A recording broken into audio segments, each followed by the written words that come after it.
Monsieur le ministre, Madame la députée, Monsieur le député, j'espère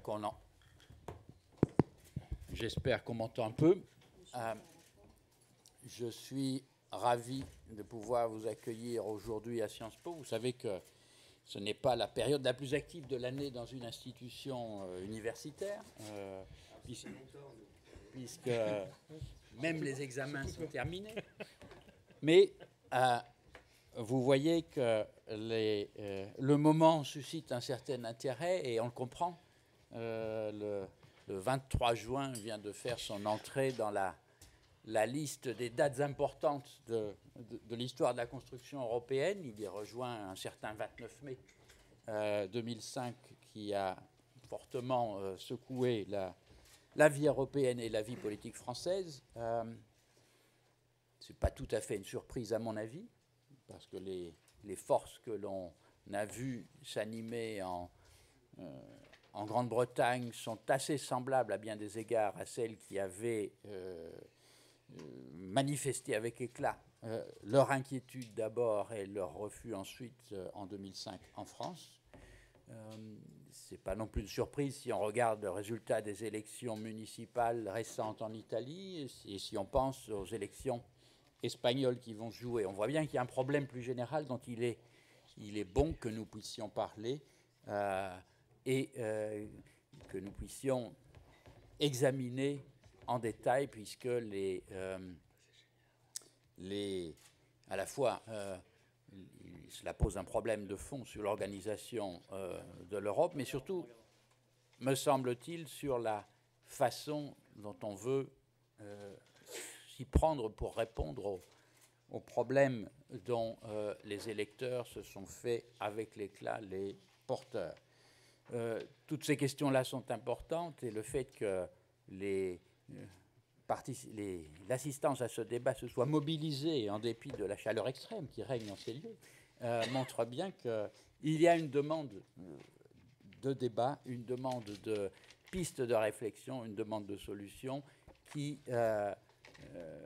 rentre bien, me semble-t-il, dans la feuille de route d'une institution comme Sciences Po, qui n'est pas simplement une institution vouée à la réflexion en chambre sur les problèmes du monde, mais aussi qui a pour but d'accueillir les participants au débat public sur les questions du moment.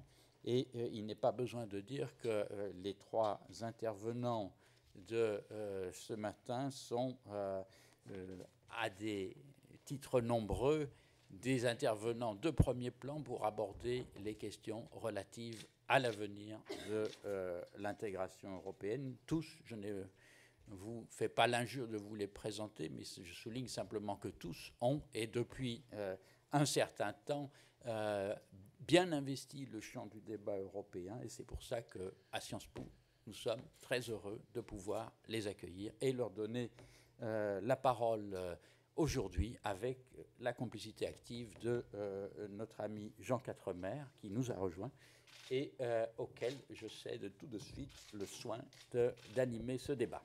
Merci à tous. Oui, bonjour.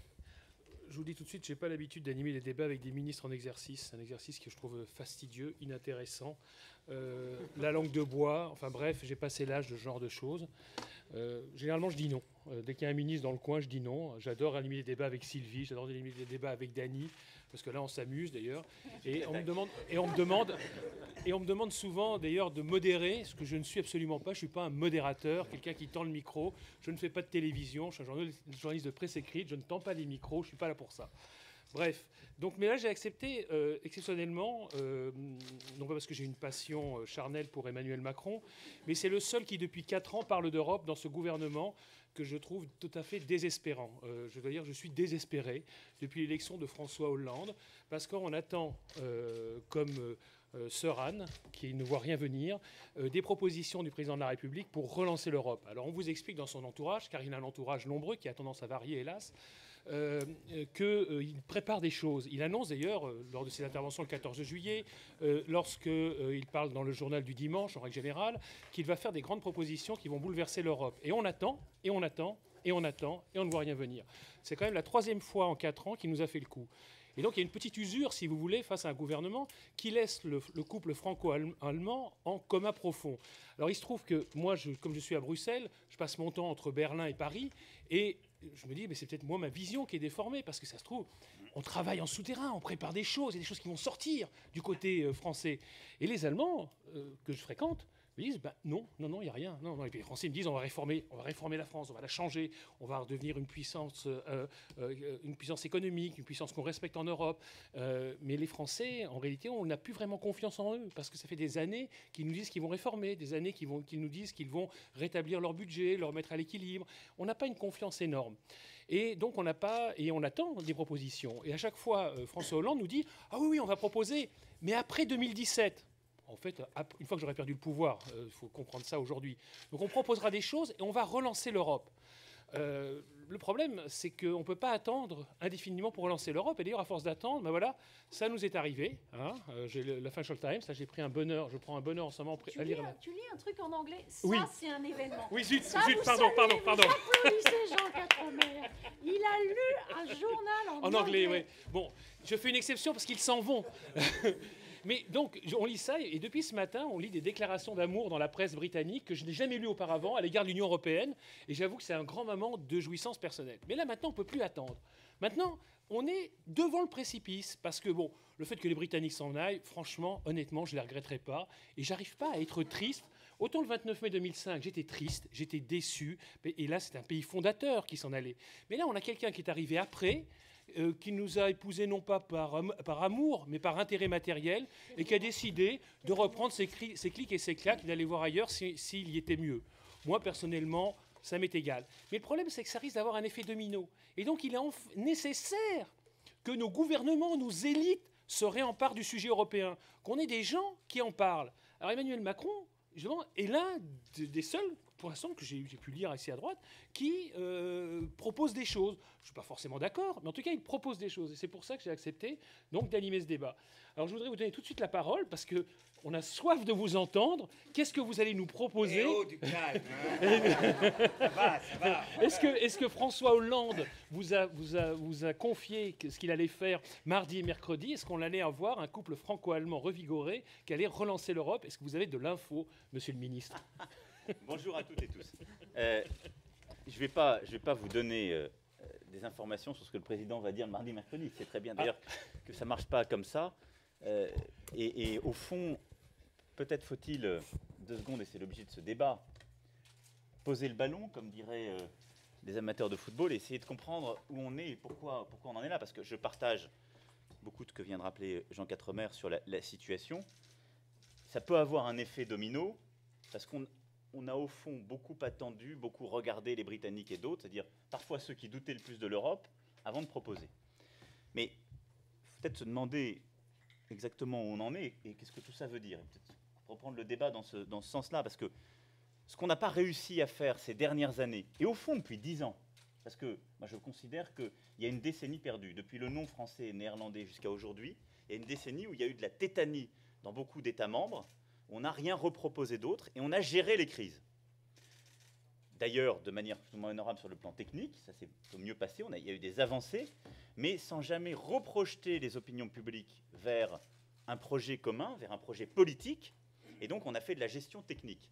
Ce qui éloigne les opinions publiques de l'Europe, ce qui ne permet pas de mobiliser, et ce qui en effet redonne de l'espace à celles et ceux qui doutent, en disant, vous voyez bien, ils font des sommets, c'est étrange, ils se réunissent, ils nous disent à chaque fois que c'est la dernière chance, ils arrivent nuitamment à sauver l'Europe, ça va mieux, on n'y comprend rien, et puis 15 jours après, on a à nouveau un problème.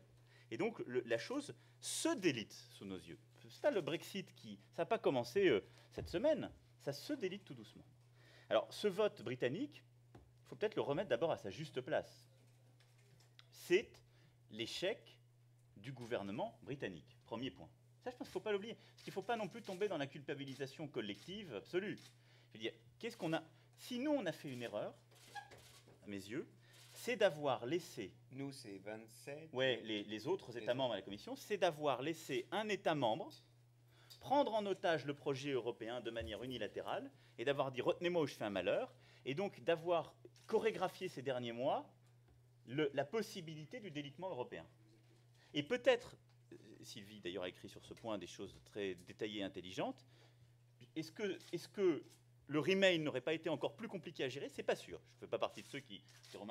Mais c'est pas évident.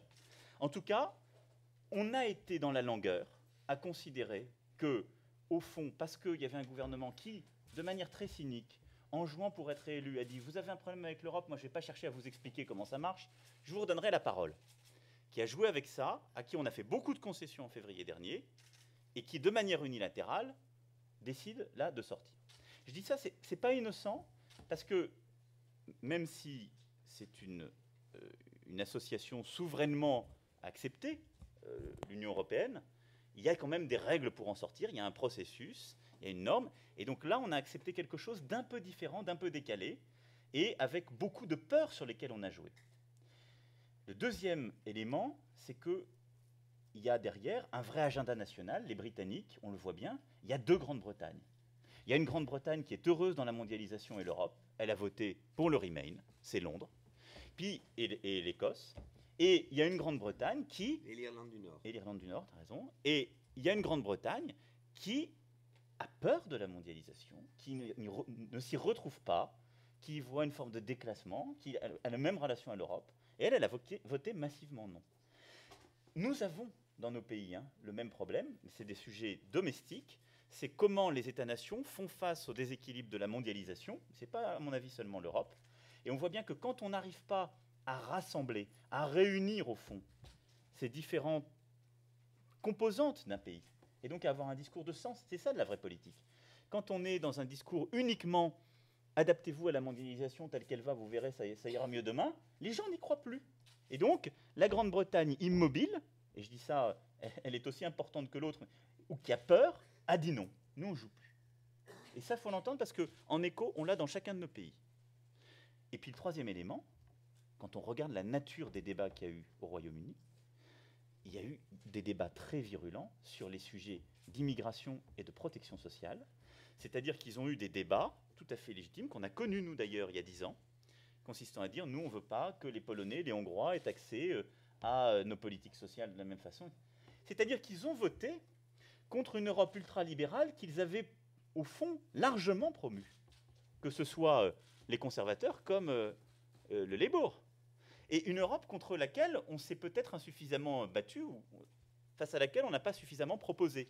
Et on a perdu, j'ai dit plusieurs fois, mais je trouve qu'il y a aussi dans cet élément quelque chose de fort. Et il ne faut pas non plus que les souverainistes considèrent qu'au fond, c'est juste un non à l'Europe qui est exprimé. Non, c'est le non à une certaine Europe.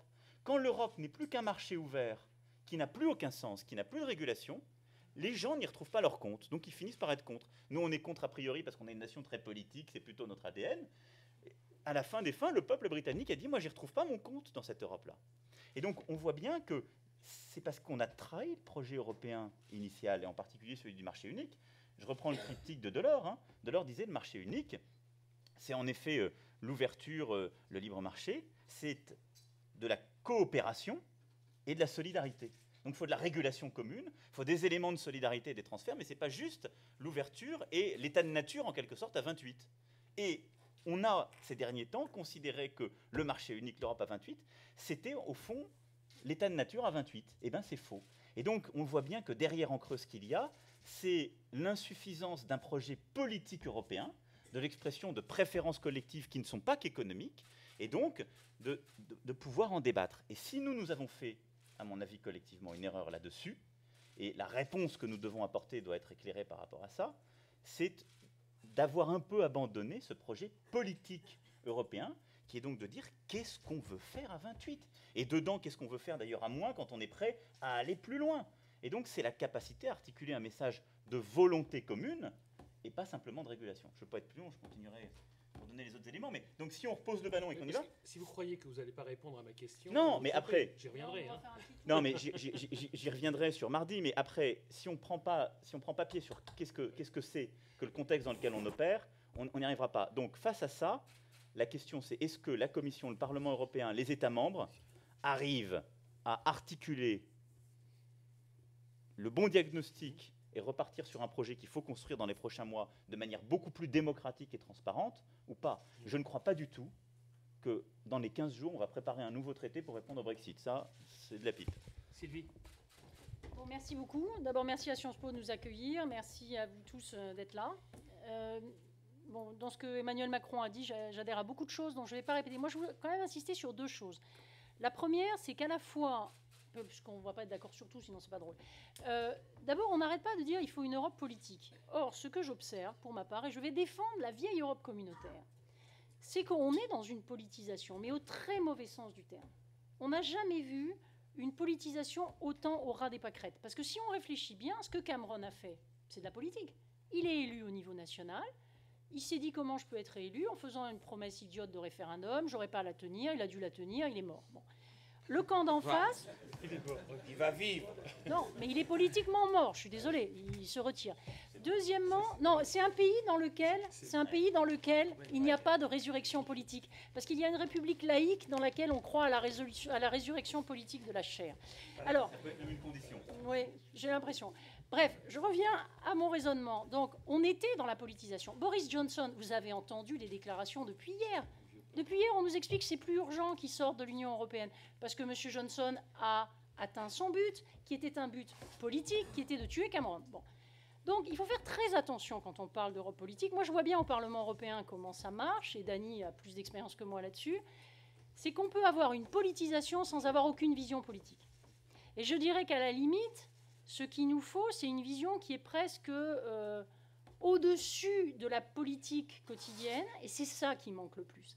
Donc je suis sûre que c'est ce qu'Emmanuel Macron avait en tête, mais il faut faire très attention, non mais pas seulement à 28, et aussi dans nos pays, parce que s'il n'y a pas dans chaque pays une classe politique qui place le projet européen, la perpétuation de l'aventure européenne, au-dessus de considérations partisanes ou de rivalité de personnes ou d'enjeux immédiats de pouvoir, on est mal.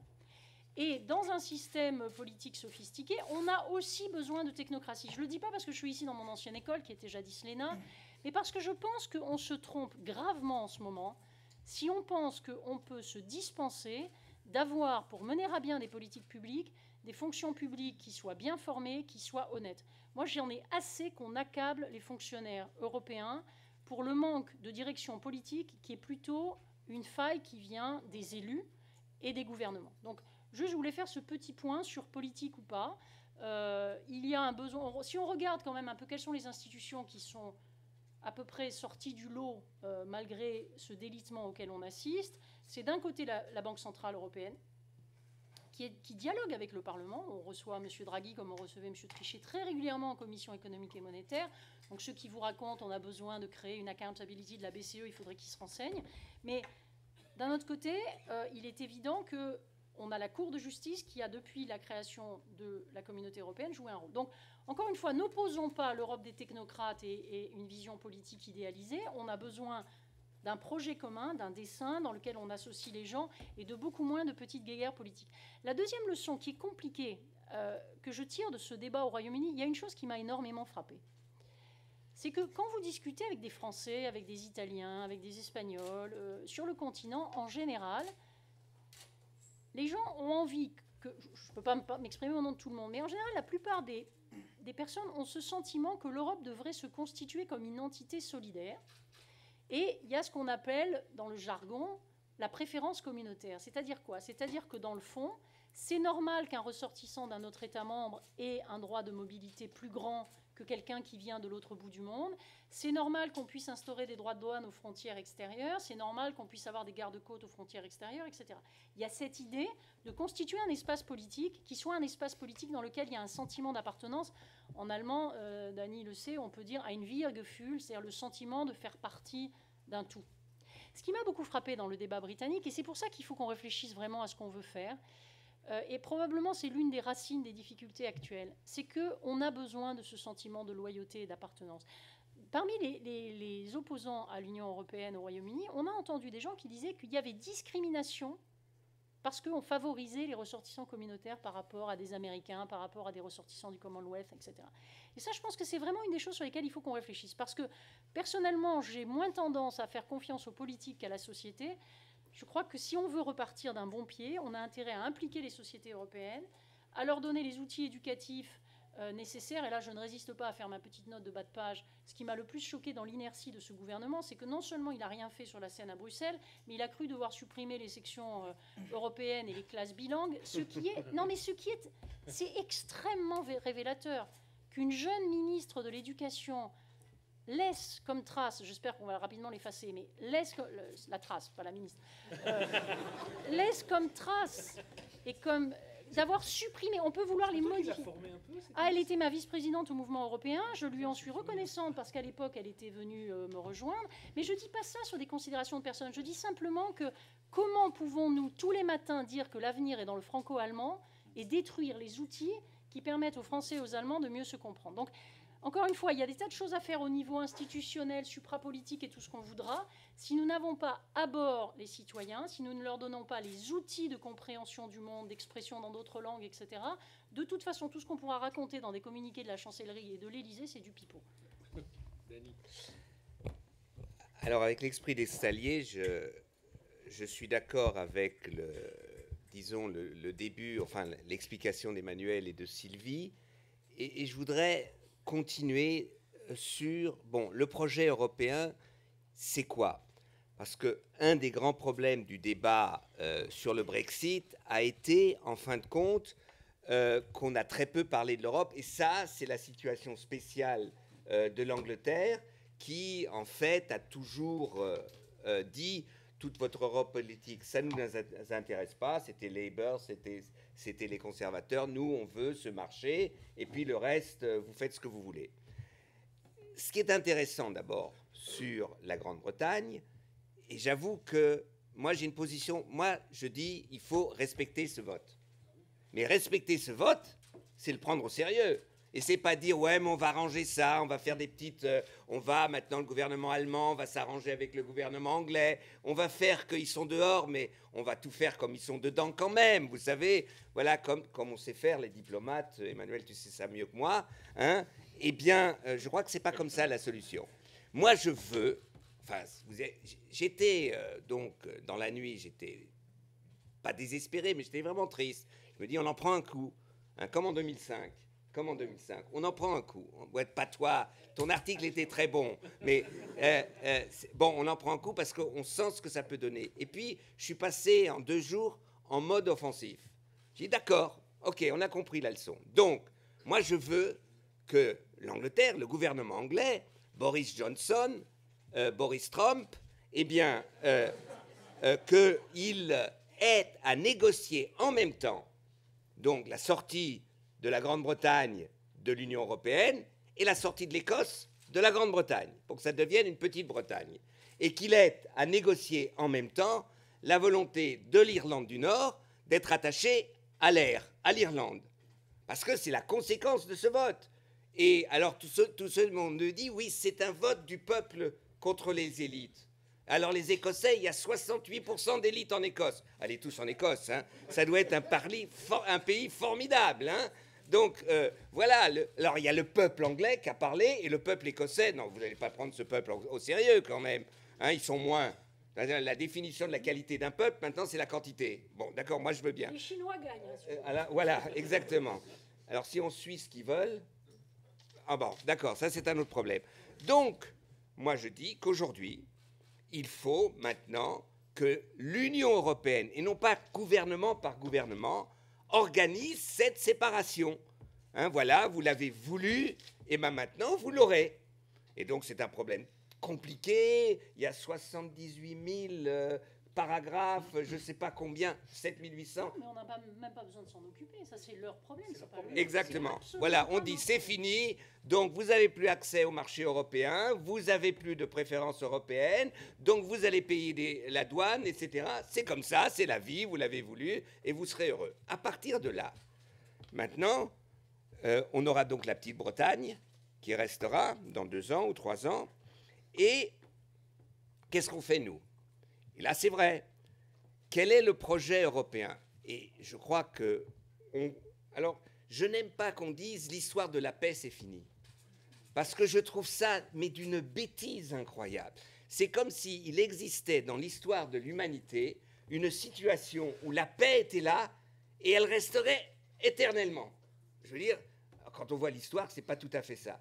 Donc, le fait que l'Union européenne se soit, disons, l'Union européenne d'aujourd'hui, qui a commencé autrement, je ne veux pas, vous êtes des étudiants, je ne vais pas vous faire l'histoire de l'Europe, eh bien, c'est qu'on a essayé de construire quelque chose pour éviter la guerre, pour sortir de cette histoire européenne qui était le stalinisme et le fascisme, le colonialisme. Ça fait quand même pas mal de choses qu'on avait à régler, qu'on a réussi, pas totalement, mais à pacifier.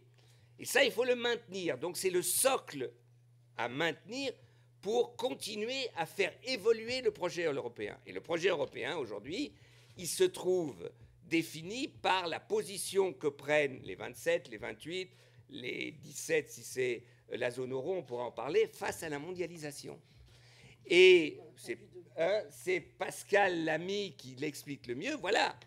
Est-ce qu'on veut naviguer seul face à la mondialisation? La Petite-Bretagne vient de le décider. Ou est-ce qu'on veut, on a le sentiment qu'on doit naviguer ensemble face à la mondialisation, face aux défis qu'on a, c'est-à-dire le dérèglement climatique. Et pour cela, il faut aussi qu'on ait un projet, non seulement d'un marché, mais un projet social. Qu'est-ce que c'est que la protection sociale?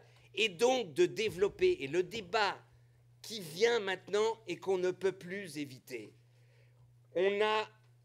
Nos États-nations ont, en 2 siècles, développé cette idée de la souveraineté nationale. Puis on a mis longtemps à faire de ces républiques une démocratie. Parce que moi, j'en ai marre un peu, on dit l'Europe n'est pas démocratique, alors que l'État-nation est démocratique. Quand les Allemands me racontent ça, je dis, vous savez, si vous regardez un peu dans votre histoire, vous n'êtes pas génétiquement démocrate. Hein. Il y a eu des moments difficiles dans votre histoire. Hein. Et on peut faire la même chose avec les Français.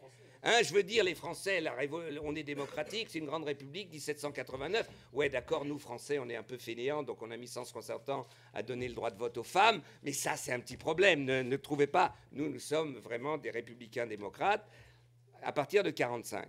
Donc, pour moi, je dis la construction démocratique de la souveraineté européenne. Parce que qui veut aujourd'hui exister dans la mondialisation doit définir la souveraineté européenne. Donc le passage, alors il y a la souveraineté partagée, pour finir mon introduction, on passe de la souveraineté nationale à une souveraineté partagée, et la prochaine étape, je vous l'annonce, ça sera la souveraineté européenne qui sera la République fédérale européenne. C'est pour moi le sens que je veux donner à l'histoire.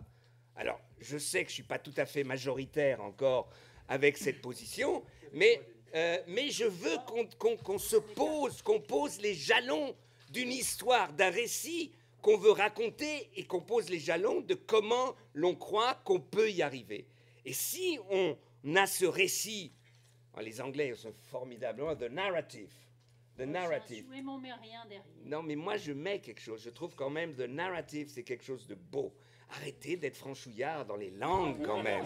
C'est vraiment... Attends, je finis. Le récit. Il y a tout un exercice pipeau de la Commission européenne sur le narrative. Oui, mais ça, tu prends les mauvais exemples. OK.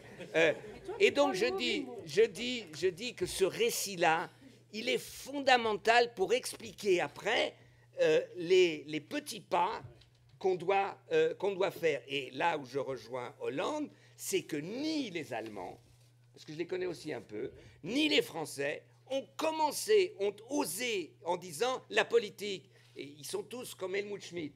Si vous avez des visions, vous devez aller voir un docteur. Eh bien moi je veux dire, l'Europe aujourd'hui n'a pas de vision, donc elle doit aller voir un docteur. Sinon ça ne marchera pas. Avant de redonner la parole à Emmanuel, je voudrais revenir sur ce que tu dis à propos de la sortie de la Grande-Bretagne. Effectivement, c'est un passage extrêmement important. Je l'ai pu le constater sur les réseaux sociaux depuis hier.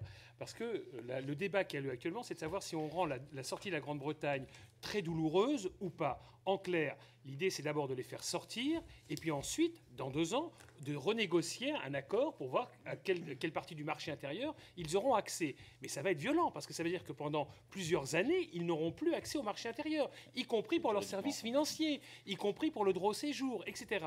Et donc, pour la première fois, et je trouve ça fascinant ce qui va se passer, c'est que là, on va mettre en œuvre et on va voir grandeur nature ce qui se passe quand un pays, qui en plus n'est pas totalement intégré à l'Union européenne, quitte l'Union européenne. Et c'est ça qui est intéressant. Et ça panique l'extrême droite, ça panique complètement l'extrême droite, parce qu'ils se disent, ils ont compris que ça va mal se passer. Ce que tu disais tout à l'heure à propos de Boris Johnson, même de Nigel Farage, qui dit finalement il n'y a pas urgence, c'est que les mecs se rendent compte qu'ils se sont fait sauter eux-mêmes. Et là, c'est génial. On ne doit pas être gentil avec les Britanniques. Quand je dis qu'il faut être méchant avec les Britanniques, moi je fais partie des gens qui poussent à fond pour que ça soit dur, c'est parce qu'il faut qu'on voit ce que c'est. Il faut prendre au sérieux. Voilà. Il faut prendre au sérieux. Ils ont voulu sortir, mais on va respecter leur vote, mais jusqu'au bout. Ils vont le bouffer jusqu'au bout. Et c'est ça qu'on doit faire. Et je crains effectivement de la part, mais pas du côté français. Là, pour l'instant, ça ne branle pas du manche. Les Français sont très là pour une secousse dure. Ouais, je reconnais. Mais en tous les cas, que d'autres pays comme les Pays-Bas, par exemple, et l'Allemagne, se disent mais non, on va trouver tout de suite des accords en même temps qu'on négocie la sortie. C'est-à-dire qu'en clair, la sortie devient un argument de chantage pour avoir le meilleur accord possible. Alors, je pense que là-dessus, apparemment, c'est le seul micro qui marche. Non, vous me confirmez que celui-là ne marchait pas ou si, il fallait bien parler dans le micro. Ça marche mieux que là, ça marche quand on. Ça me passe pour ça. Pardon. Non, sur l'exécution, je pense que ce sera en effet, l'exécution des conséquences du traité. Je fais un anglicisme, pardon. Mais sur donc la mise en œuvre du vote. Il n'y a pas Twitter, là, j'ai pas de projet ici. C'est l'article 50, et je crois que ce qui ressort des prises de position récentes des 4 présidents, du président de la République, etc., c'est en effet d'être dur, de dire il n'y a pas d'autre voie que l'article 50. Ça, c'est très important, donc c'est en bon ordre. Après, il y a un point qui n'est pas neutre par rapport à ce que vous dites, tout ce que vous dites tous les deux, qui est est-ce que ça s'applique dès maintenant ou est-ce que c'est un processus et ils n'ont plus accès au marché unique à la fin du processus. Dites-nous, on se dit les choses en vérité. Si on lit les traités stricto sensu, c'est pas comme ça que ça se passe.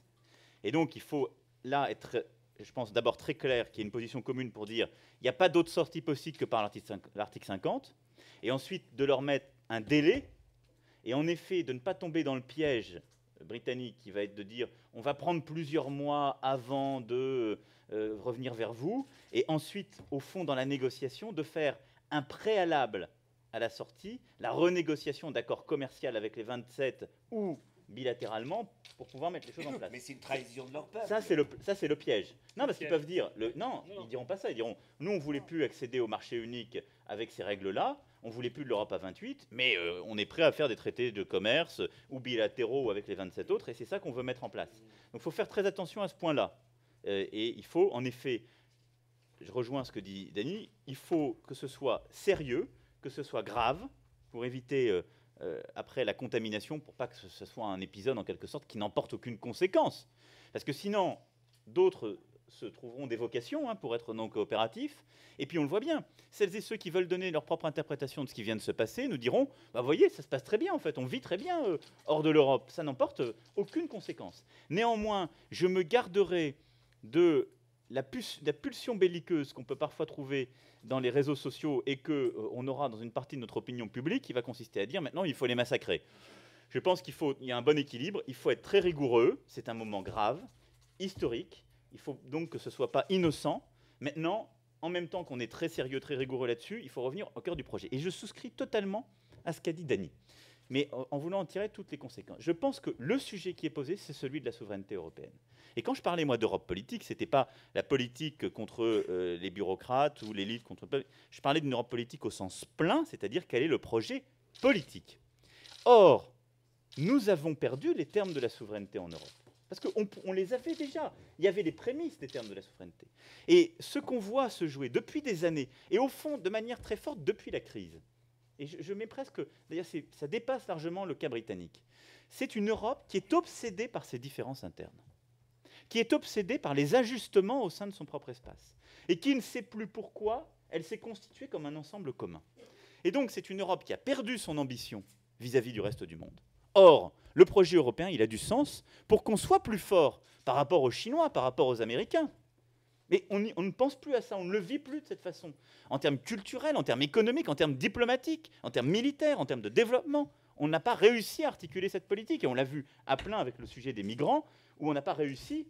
Je dirais, pour moi, le pire échec à cet égard, c'était même avant que la crise des migrations n'arrive, où l'Europe n'a pas réussi à avoir une position commune vis-à-vis des Nations Unies, des camps de réfugiés en Jordanie, au Liban, etc., et où on a commencé à se tromper. Donc, on ne pense plus l'Europe, pardon du gros mot, mais comme une puissance, c'est-à-dire avec les termes de la souveraineté.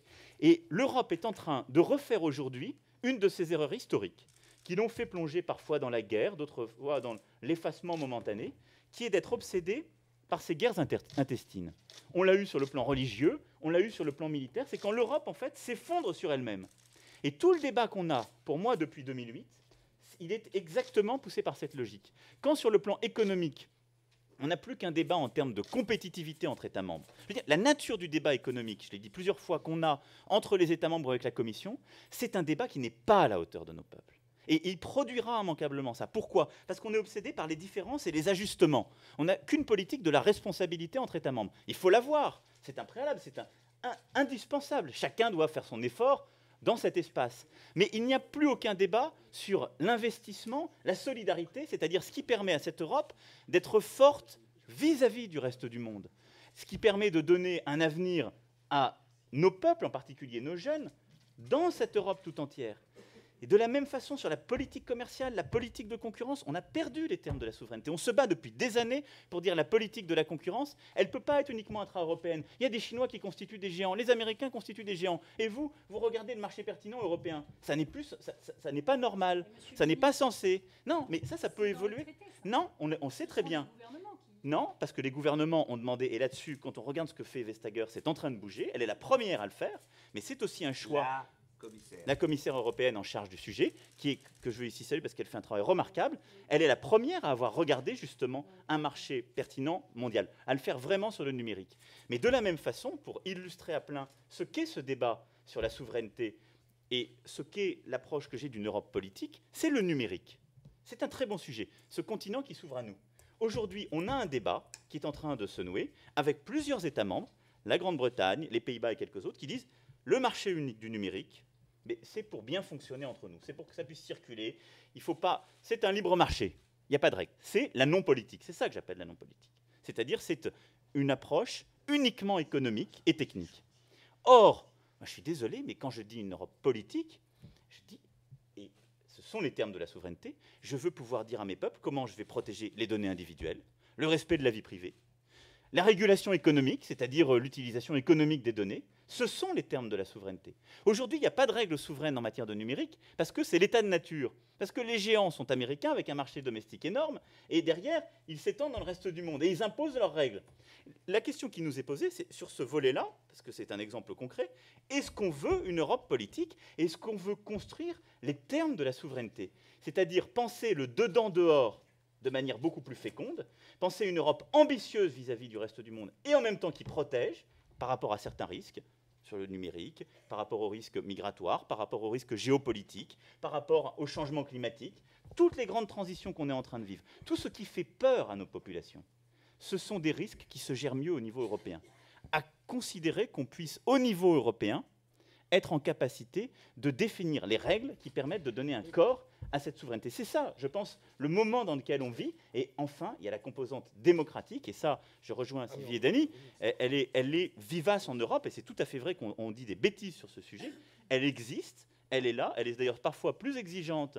Et le sujet sur la BCE, cité par Sylvie, à mon avis, et je trouve très illustratif, parce qu'on n'a pas les mêmes disciplines au niveau national.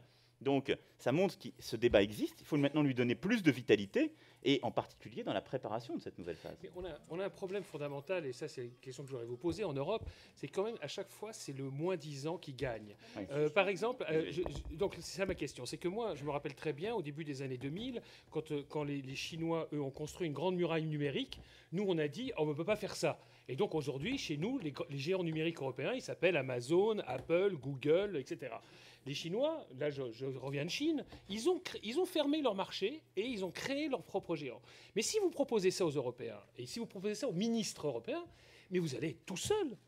Vous allez être tout seul. Et c'est un problème. Sylvie? Non, je ne crois pas qu'on sera tout seul. Non, mais c'est un peu ce que je voulais dire. Bon, Dieu sait si je suis d'accord, hein, mais ici, dans cette salle, il n'y a pas de personnes qui incarnent, je dirais, soit des sensibilités politiques qui mettront derrière le mot politique l'absence de barrières ou autre, soit des pays qui voient les choses un peu différemment. Donc, moi, on peut le décliner sur plusieurs... Il a démissionné ? Le commissaire britannique vient de démissionner. Ouais. Ah, ciao. Non, mais attendez, moi je voudrais saluer... Attendez, non, non, je tiens à saluer ici la qualité du travail de Jonathan Hill et le fait que je trouve très bien qu'il ait pris cette décision de sa propre initiative et qu'on lui ait permis de faire les choses dignement. Parce que je crois qu'il ne faut pas oublier qu'il y a 48% des Britanniques qui voulaient rester dans l'Union européenne. Et c'est pour ça que je voudrais revenir sur le premier point. Je ne partage pas tout à fait le ton de Jean Quatremer. Je pense qu'il faut être, comme l'a dit Emmanuel Macron, extrêmement ferme dans l'application des traités, extrêmement sérieux dans le respect de la volonté du peuple britannique, mais n'être animé d'aucune animosité. Franchement, non. C'est les gens des réseaux sociaux dont tu te faisais peut-être le porte-parole. En tout cas, peu importe. Mais il faut faire très attention. Nous sommes en ce moment observés, ne serait-ce que parce que c'est une preuve d'esprit européen aussi. On n'a pas fait l'Europe pour se venger les uns sur les autres. Moi, je n'ai absolument pas envie de me venger. Si jamais un jour, on était nous, ça n'arrivera pas parce qu'on va se battre. Mais si on était nous, traînés dans la boue par des individus du niveau de Nigel Farage, et on en a une notamment dans notre pays, et que nous nous retrouvions dans cette position-là, moi j'espère que les autres seraient vis-à-vis de nous un tant soit peu, je dirais, coopératif, tout en étant très rigoureux dans l'application des règles. Donc ça, c'était la première remarque que je voulais faire. Et là-dessus, il y aura des différences de sensibilité entre nos pays. Moi, je dis jamais aux gens, il n'y a qu'à dire, voilà, nous, on va défendre. D'abord parce que la France, franchement, on l'a vu, y compris dans les derniers mois, dans la négociation de l'accord qui aurait servi de base s'ils avaient voté pour rester, la France ne s'est pas illustrée par la moindre étincelle de résistance ou de créativité. Donc, voilà, je crois qu'il y a beaucoup de manières de voir ce genre de choses. On est dans une situation très instable. Et c'est pour ça que, d'ailleurs, le principal ingrédient de la construction européenne, c'est le travail. C'est le travail. Ce qui est beaucoup plus utile que de faire des grandes déclarations, c'est d'aller voir les gens et de faire un travail d'influence. Donc, premier message, je souhaite que mon pays vraiment s'engage plus. Je pense que la France a un rôle très particulier à jouer, notamment pour des raisons historiques et pour sa place entre le Nord et le Sud, et par son côté à la fois latin et moins latin que certains pays du Sud. Mais il ne faut pas minimiser ce qui est devant nous. Et pour rebondir sur ce qui a été dit, je crois qu'il faut être très franc. Moi, je l'ai toujours assumé. On passe pour des cinglés, mais je vous dis à tous, rentrez chez vous, allez dans vos dîners de famille et soyez aussi cinglés que nous. Il faut assumer quel est le projet et l'objectif, comme l'a dit Dany. On peut l'appeler République fédérale européenne ou autrement, je m'en fiche. Mais il n'y aura pas, et hier j'ai fait un débat avec Sapir, et j'étais très contente de lui avoir fait Lequel dire, pas le bon, pas André Sapir, que j'aime beaucoup, Jacques Sapir, oui. On étions à la télévision ensemble. Celui qui veut réaliser ce qui est objectivement juste, l'alliance entre Marine Le Pen et Mélenchon. Mais c'est même pas ça. À la limite, ici, on parle du fond. Avec on n'est pas Poutine comme parrain. Ouais. Voilà. Mais ce qui était très intéressant, c'est qu'il y a une escroquerie dans le camp souverainiste. Et chez beaucoup de modérés, qui consiste à faire croire depuis des années, et c'est pour ça qu'on est dans la mouise, qu'on va pouvoir avoir tous les avantages d'être unis, que face aux Chinois, on sera un bloc, que face aux Américains, on sera un bloc. Mais alors quand même, c'est nous qui allons continuer à décider. Ça sera de toute façon à la française. Dans les postes importants, il faudra qu'il y ait des Français, parce qu'on ne va quand même pas filer les clés de notre diplomatie. Or, la question qui nous est posée aujourd'hui, c'est celle-là. C'est est-ce que vous mettez votre nationalisme dans votre poche et est-ce qu'on arrive à faire un système dans lequel on a suffisamment confiance dans la compétence pour avoir un Mario Draghi, président de la Banque Centrale Européenne, qui parle au nom de tous les gens de la zone euro. En Allemagne, j'aime bien quand il y a le débat démocratique normal qui consiste à critiquer éventuellement des décisions. J'aime beaucoup moins quand c'est une histoire de passeport et qu'on reproche en gros à Mario Draghi essentiellement d'être italien, etc. Et ça, on voit ces pulsions qui reviennent. Et ne nous faisons pas d'illusions, la bataille sera extrêmement dure. Et il faut, encore une fois, systématiquement démonter l'escroquerie qui est celle des soi-disant pro-européens de ce pays, qui sont des souverainistes light, et qui, devant la dernière étape, qui est l'étape du transfert plein et entier de souveraineté, celui où on décide à la majorité, celui où on ne gagne pas à tous les coups, et on ne gagnera pas à tous les coups sur la mondialisation et sur notre position par rapport au monde. Si vous prenez ne serait-ce que les pays fondateurs, je suis absolument persuadée qu'une partie des pays fondateurs ne nous suivraient pas complètement, que ce soit l'Allemagne, que ce soit les Pays-Bas. Et certains de ces pays ont aussi des performances économiques, ont gagné par exemple, si vous prenez les pays nordiques, là, qui ne sont pas fondateurs, moi je suis très fascinée par le fait qu'ils sont extrêmement attachés à un modèle social, mais extrêmement ouvert, et que dès qu'on parle de quelques politiques dirigistes que ce soit, ils nous regardent, ils font c'est l'état de l'industrie française qui vous permet de parler. Donc voilà. Donc il faut faire attention là-dessus. Je suis désolée, je ne veux pas du tout mettre une note qui ternit l'enthousiasme trop rare et qu'on a aujourd'hui dans cette salle, mais c'est pour dire on ne fera pas l'Europe tout seul. L'Europe ne se fera pas uniquement à la française. Et si vous voulez que je dirais l'injection d'idées françaises qui sont tout à fait légitimes soit supérieure, apprenez les langues étrangères et bougez-vous. Moi, je voudrais, dans la définition de ce qu'est la souveraineté, il faut y mettre plusieurs choses. Donc, on a vu ce qu'Emmanuel a dit, comment Sylvie le développe. Moi, je crois que dans la souveraineté européenne, il y a un débat à mener qui est qu'est-ce qu'on tire comme leçon de l'histoire européenne. C'est-à-dire, on a la mondialisation, mais la mondialisation, c'est un rapport de force très dur au point de vue économique, dur à réguler, et c'est aussi une histoire, le monde d'aujourd'hui. Et c'est pour ça que le problème des migrations ou des réfugiés nous renvoie à cette mondialisation, mais l'autre face de la mondialisation. Et comment on y répond? Et moi, ce que je suis catastrophé, c'est cette incapacité de l'Europe, des gouvernements européens, de tirer la leçon des drames qu'a vécu l'Europe. C'est pour ça que je reviens toujours avec la même histoire, qui est la conférence d'Évian de 1938, mais que personne ne connaît. Quand la première fois j'ai parlé de ça, je me dis mais qu'est-ce qui va nous faire casser les pieds avec ça? 1938, Roosevelt aux États-Unis dit on a un problème, 500 000 juifs allemands doivent quitter l'Allemagne parce que Hitler, pour l'instant personne ne parlait des camps de concentration, il disait qu'ils se taillent, qu'ils s'en aillent, j'en veux plus. Et là-dessus, Roosevelt organise une conférence internationale, il voulait la faire à Genève, les Suisses ont dit, très courageux, on ne veut pas avoir de problème avec Hitler, donc il l'a fait à Évian. À Évian, on commence à discuter, des diplomates très intelligents, 500 000, bon, Roosevelt dit, c'est pas un problème, chacun prend sa part, et puis voilà, on rentre à la maison demain. C'était pas Roosevelt, c'était son représentant. Ah, il y en a dit, mais c'est pas si simple. Il y en a 1,5 million de juifs en Pologne, il y en a tant de millions en Russie, en Bulgarie, en Roumanie, et puis ils arrivent sur 5, 6, 7 millions. Les diplomates se regardent et disent, alors aujourd'hui on appelle ça, on ne peut pas accueillir toute la misère du monde. À l'époque, on disait, on ne peut pas accueillir tous les juifs d'Europe. Et donc, qu'est-ce qu'on a fait? On a fait des quotas. Ils ont fait des quotas, ils se sont tenus à ces quotas. Donc, l'Angleterre tant, la Suisse tant, les États-Unis, après ils ont fermé. Alors on me dit, là, vraiment, Dany, c'est bas niveau ce que tu dis, parce que c'est la Shoah. Je m'excuse. En 1938, personne n'avait dans la tête la Shoah. Donc, moi, je veux qu'aujourd'hui, sur les réfugiés, je veux que la souveraineté européenne, sont des idées donc de l'histoire de l'Europe, eh bien, je veux que les frontières européennes doivent nous protéger. Oui, et qu'aujourd'hui, les frontières, ce ne sont plus les frontières nationales, c'est la frontière de l'Europe. Mais à partir de là, qu'est-ce que l'Europe fait quand il y a 10 000 noyés dans la Méditerranée entre 2014 et aujourd'hui? 10 000, ça fait 1000 enfants, ça fait tant de femmes, ça fait tant d'hommes. Qu'est-ce qu'on fait?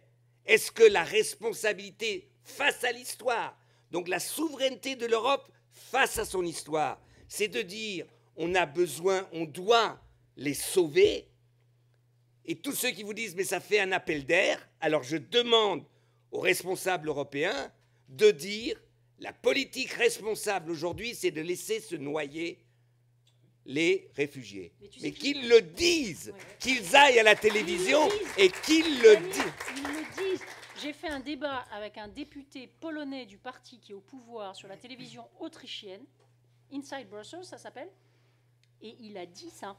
Parce que je lui ai posé la question, je lui ai dit, qu'est-ce que vous faites? Vous voulez laisser crever? Il me fait, ah ben c'est pas mon problème. Voilà. Bon. Il le dit, oui, il y a des dirigeants européens qui... Ok, il y en a qui le disent. Bon, je veux dire que... Et donc, je veux qu'on définisse aussi le projet européen comme non un projet de régulation de la mondialisation, mais un projet qui revienne de l'histoire en France, de la Révolution française, de tout, c'est-à-dire quelle est aujourd'hui la définition des droits humains de l'Europe et de la souveraineté européenne. Si nous ne faisons pas ce travail, eh bien nous nous retrouverons toujours dans ces crises abominables qui tournent autour, par exemple, du problème des réfugiés. Peut-être avant de passer la parole à la salle, revenir une nouvelle fois sur le futur, enfin une dernière fois sur le futur, et donc avec ce que vient de me transmettre mon collègue allemand. Hein, c'est que vous dites qu'il faudrait soumettre un nouveau projet européen à référendum. Non, ce que j'ai dit, parce que aujourd'hui, quel est le piège dans lequel, enfin en tout cas les éléments de contexte dans lesquels on va être plongé?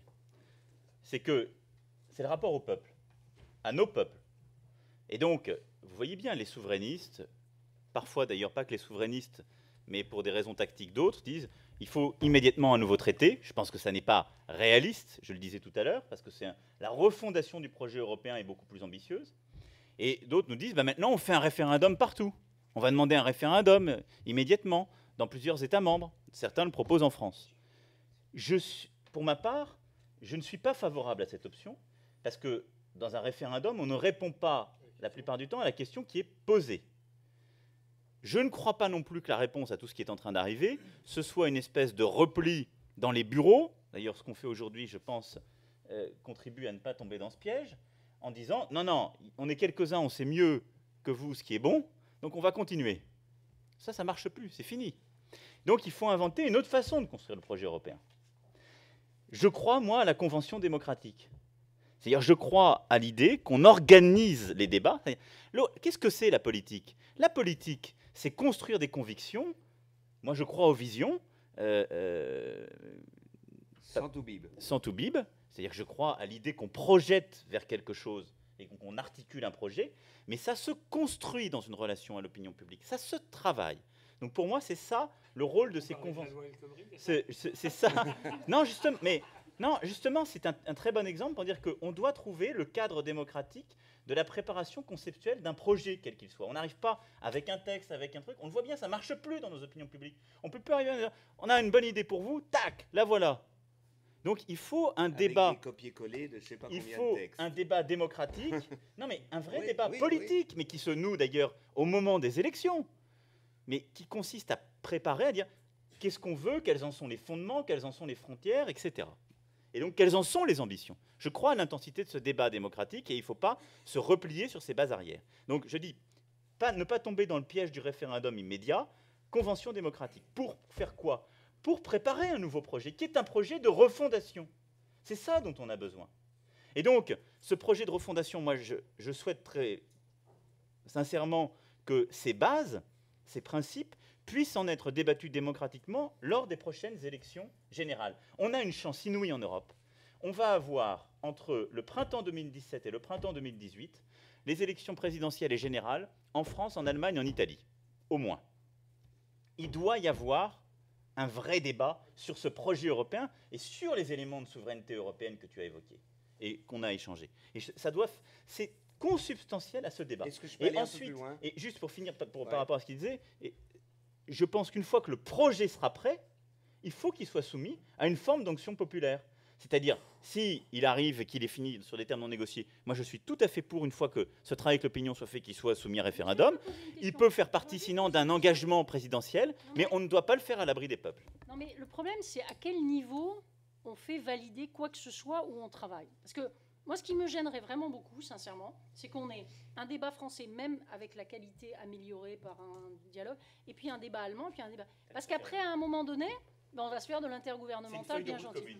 Ce qui serait intéressant, c'est qu'on se pose la question de savoir comment on peut faire émerger un débat qui implique tous les Européens concernés, y compris ceux peut-être qui parlent malheur du calendrier électoral, parce que moi j'ai du respect pour les Belges ou les Espagnols, même s'ils ne sont pas au milieu, il faut quand même qu'on tienne compte de leur avis. Et puis surtout qu'on se pose la question, on l'avait fait avec Monti dans notre livre sur la démocratie, de comment on adopte à la fin. Parce que l'erreur qu'on a faite à la Convention, la précédente, qui avait fait le traité constitutionnel, c'est que sincèrement, on ne s'était pas demandé quel était le produit fini. Donc il faut tirer des leçons du passé. Et voilà, moi ce que je voudrais vraiment, c'est éviter toute discussion qui soit tellement dans le cadre des élections nationales qu'on perde la dimension européenne et qu'on gère un projet français pour l'Europe contre un projet allemand Alors, pour l'Europe. Ça serait pas un Moi, problème. je crois que ce qui manque, le chaînon, c'est facile. On a dans 2 ans et demi des élections européennes. On n'arrive pas jusqu'à présent à faire des élections européennes un débat sur l'Europe. Un débat sur l'Europe, on a 27, 28, ça dépend, élections au moment d'une élection européenne qui sont des élections nationales. Alors, et moi donc, et c'est une proposition que depuis longtemps on discute, que le Parlement européen vient aujourd'hui majoritairement d'adopter, et que, ça c'est un petit coup d'œil à Emmanuel, si tu peux en passer un mot à François Hollande, ça peut aller très vite. C'est de dire, on fait exactement cela, on lance ce débat sur l'Europe, aux élections françaises, italiennes, etc., et on dit, les prochaines élections européennes changeront un peu de nature, car nous aurons les 200, les élections au niveau national, et puis on a un bol incroyable. On vient de libérer 70 places, puisque les Britanniques... 73. On vient de libérer 73 places de députés. Hein? Thank you, Brexit. Alors on dit, ces 73 places, eh bien, ce seront occupées par des députés élus sur des listes trans-européennes. C'est-à-dire avec des têtes de liste, qui seront la proposition des familles pour la présidence de la Commission. Donc ces listes transnationales, ils seront obligés d'avoir un discours sur le projet européen, puisqu'ils auront des Allemands, des Français, des Grecs, des Espagnols, des Portugais, tout ça, donc des hommes, des femmes. Hein? Des femmes, enfin. J'aime bien comment il s'est rattrapé. Ok, donc on sera obligé, dans 2 ans et demi, d'avoir un véritable débat sur l'Europe, le projet européen, et les candidats, les têtes de liste, ils disent, ce sera mon projet pour la Commission. C'est ce qui serait extraordinaire. Et pour cela, on peut l'avoir. On n'est pas obligé d'attendre les calendes grecques. Si la France et l'Allemagne font au prochain Conseil européen la proposition d'introduire dans la loi électorale, il faut l'introduire justement ces listes trans-européennes, eh bien, vous avez, aux prochaines élections européennes, le premier grand débat européen sur l'avenir de l'Europe. Ça serait quand même quelque chose d'extraordinaire. On peut le faire. Il n'y a aucun problème. Et jusqu'à présent, dans les 20 ans de mon débat, c'était toujours « Ouais, mais c'est difficile, on va rajouter des députés, ça coûte déjà cher. » No problème, on vient de gagner 73 places. Ouais. Non, juste pour... mais court, parce qu'il va falloir qu'on soit démocratique et donner la parole à la salle. Non, je sais que c'est douloureux. Mon point, c'était juste de préciser, d'une part, que mon idée n'était pas d'avoir un débat franco-français sur le sujet, mais d'avoir, d'ici un an, un débat sur les éléments de feuille de route qu'on a pu déjà arrêter. Je pense que l'état de l'art doit être débattu dans les campagnes. On ne peut pas faire comme si ça n'existait pas, et ça met aussi en tension, justement, le Conseil, la Commission, pour avancer sur une feuille de route. Il faudrait un ministre des Affaires européennes, par exemple. Donc, il faudrait avancer dans ce sens. Ensuite, l'idée d'un référendum pour ce projet, c'est surtout pas d'avoir 27 référendums. Ça va dans le sens de ce que tu dis. Je pense que au fond, l'élément qu'il faut quand même rappeler dans ce qu'on discute sur le Brexit, c'est que ça n'était pas un référendum européen. C'était un référendum décidé par un gouvernement britannique durant sa campagne sur le sujet de l'adhésion à l'Europe. Mais nous n'avons jamais eu le courage d'organiser un vrai référendum européen au sens propre du terme, avec un vrai débat européen. Donc là, en espèce, dans les 27 pays. Mais ce prochain projet, il faut lui donner cette force. Emmanuel, tu achètes les transnationales? Et tu Très sais bien. quoi, Dany, On a déjà un cheval de Troie au Je crois que gouvernement je- français. je crois que je suis On rap- avance. Je suis On avance. rapporteur, on a fait... Dany, Bon, on va passer aux questions avec la salle. Donc, vous levez le bras. Voilà, là, il y a un jeune homme, une jeune femme là-bas, un jeune homme là-bas. Vous vous présentez rapidement. Et puis, la question, si vous ne faites pas des statements, comme on dit à Bruxelles, des longues déclarations, voilà, question. Et vous dites à qui vous posez la question, aux 3 ou à un d'entre eux, s'il vous plaît. Bonjour, je m'appelle Maxime, je suis en 2e année à Sciences Po. Bon, alors, arrêtons-nous 2 minutes sur la situation là. On est rue de l'Université, dans une belle rue de Paris, au sous-sol d'un bâtiment de Sciences Po, entre Européens assez convaincus et avec 4 bons orateurs européens eux aussi. Et donc, ma question est simple, est-ce que vous ne croyez pas quand même que le fait d'inviter personne qui représente le camp du Leave au Royaume-Uni, le fait de discuter entre nous de l'avenir de l'Europe, alors que les Britanniques viennent de voter contre, de dire comme Daniel Cohn-Bendit, même si j'ai beaucoup de respect pour vous, oui, bon, alors on va les faire suer un maximum pour que surtout ensuite personne d'autre ne s'en aille, c'est pas finalement révélateur de ce qui ne marche pas en Europe. C'est pas pour ça que les gens votent contre c'est pas pour ça que l'Europe se délite peu à peu. Est-ce que vous ne portez pas, vous, personnellement, une part de responsabilité dans ce qui se passe? Voilà, merci. Juste un truc. Le jour où les souverainistes et les nationalistes accepteront de faire un bilan simplement objectif de ce qui a foiré au niveau national, okay, que ce soit sur la sécurité, que ce soit sur le social, que ce soit sur l'emploi, etc., et qui seront dans une démarche un tant soit peu autocritique, moi je veux bien aller discuter avec eux. Quand j'étais présidente du mouvement européen, j'ai toujours dit, je veux bien aller chez Attac, je veux bien aller chez n'importe qui, enfin peut-être pas le Front National, mais disons sur les gens qui critiquaient le projet européen. Ils n'invitent jamais un pro-européen, jamais. Okay, donc ce que vous dites aujourd'hui, je le retiens. On a d'ailleurs été assez critiques, je crois tous. Mais dites-vous bien un truc, ne vous laissez pas intoxiquer par la pensée dominante. Vous avez aussi des gens qui racontent n'importe quoi. On a tout à fait le droit ici de se faire un hug européen. Moi je voudrais quand même dire, il y a un temps à tout. Et moi, je suis vraiment le dernier qui n'ait pas discuté avec tout le monde. Hein, vraiment, j'ai évité personne. Mais il y a un moment quand même que j'ai envie... ça, c'est des débats d'affrontement qui m'ont jamais fait apprendre quoi que ce soit. J'ai envie d'avoir un moment de réflexion pour savoir quel est l'espace de politique qui puisse nous faire avancer.